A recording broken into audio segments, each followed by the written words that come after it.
Welcome back to the channel, anime lovers. Today we're diving deep into one of the most intense and beautifully animated series of our generation, Dandadan, the Sea. Clockwork Shrine of Eternity full story narrative. Dandadan, the Clockwork Shrine of Eternity, Part 2, The Cosmic Collector. The aftermath and the new threat. Momo's sharp psychic headache, triggered by the alien symbol, lingers for days. Her abilities are now erratic. Sometimes she sees fleeting images of alien structures, sometimes she hears ancient, garbled broadcasts. Okarun, fully restored, is more confident than ever. But he can't decipher the alien threat. They take their findings, the symbol and the unstable headache, to Seiko, Momo's grandmother. Seiko recognizes the symbol as belonging to the Kadent, the Collectors. An ancient interstellar species that harvests Earth's unique supernatural power, seeing it as bio-spiritual technology. Seiko explains that the Hex Prism wasn't a weapon. It was a beacon to draw out powerful local entities like the Time Spirit and the Turbo Granny's essence for collection. Now that Okarun and Momo have stabilized the most potent spiritual and alien energies within themselves, they are the primary targets. A perfect hybrid specimen. The new antagonist, a high-ranking collector named Unit 108, materializes near their town. Unit 108 is a silent, towering alien whose body is made of iridescent, crystalline armor, and its single objective is the safe extraction of Momo and Okarun. The global lock. Unit 108 reveals its technique, biometric lock-on. It casts a massive, shimmering barrier over the city, not to trap them, but to isolate them.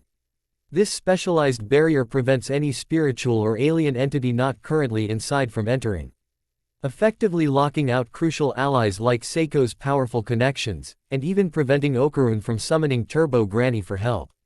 They are truly on their own, trapped only with the powers they possess. The battle takes place in a multi-level shopping complex, a highly populated, highly visible area. Okarun's attack. Okarun, relying purely on his restored, internalized strength and speed, attacks Unit 108 head-on, delivering powerful kinetic blows. The counter. Unit 108's crystalline armor absorbs and then re-emits the kinetic energy, throwing Okarun back with his own force.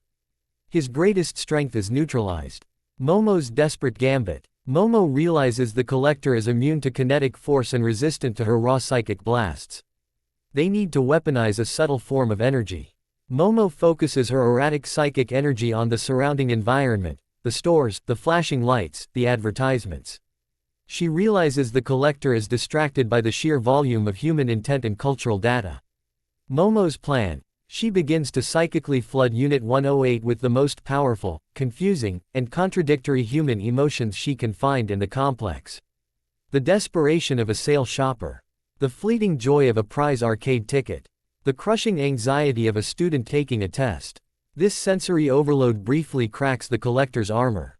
Seiko's outside interference. Meanwhile, outside the barrier, Seiko is frantically working with Kinta.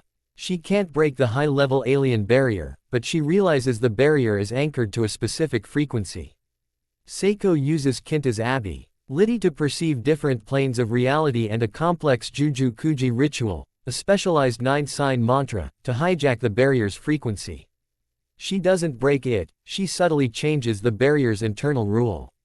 Seiko successfully changes the rule from no outside entities allowed to only one designated non-local entity may enter for 7 seconds. The finale, the unified punch. Momo sees the subtle shift in the barrier frequency. She screams psychically to Okarun, hit the frequency.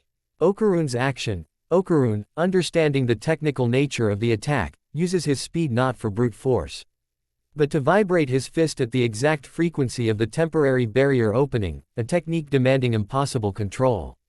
Momo's action. Momo uses the full force of her psychic power to momentarily summon a spectral, speed-enhanced, Turbo Granny fist, around Okarun's own. The impact. Okarun's physical kinetic energy, cloaked in the spiritual frequency of the Turbo Granny, bypasses the crystal line armor's defense and slams into Unit 108's core. The collector's armor shatters. Unit 108 dissolves, sending a final, silent, panic distress signal into the cosmos. Conclusion and escalation. The barrier collapses. Seiko and Kinta rush in, relieved. Okarun and Momo realize they didn't just win, they learned the key to surviving the global threat: their opposing forces must always be unified. Spiritual energy must be used to cloak alien attacks, and alien speed must be used to penetrate spiritual defenses. The final scene shows the distress signal from Unit 108 being picked up by a vast, silent alien armada orbiting Jupiter. Their next attack won't be a single collector, it will be an invasion. If you enjoyed this breakdown, hit that like button, subscribe for more anime deep dives, and comment below, who's your favorite Jujutsu Kaisen character and why. Until next time, stay cursed.